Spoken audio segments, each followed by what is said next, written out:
Paul had arrived back in Antioch after 18 months on his first missionary journey and learned that the Church of Galatia had fallen into error.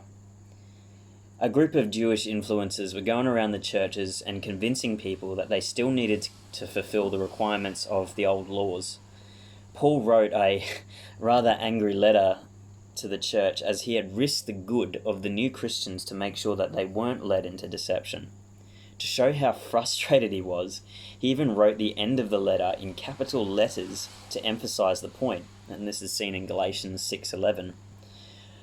A few months later, he attended the Jerusalem Council in 49 AD to discuss that issue, and that's seen in Acts 15, 1-30. In a social context, Paul's letter speaks wisdom and clarity into a controversy on race between the Jews and the Gentiles.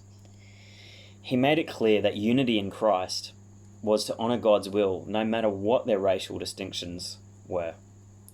Paul called the church out on their racial divide issue, calling them deserters of Christ due to their disloyalty to Paul's authority as an apostle, and also because they believed justification through faith in Jesus Christ was not enough anymore.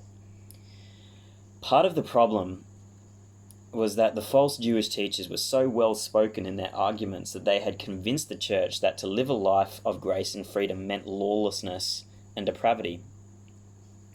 So Paul had to drive this point home, that justification, an act of grace through faith, didn't mean that it had to result in a sinful lifestyle. Christians had already been freed from the bondage to sin. So now everyone has an access to holiness through Jesus Christ.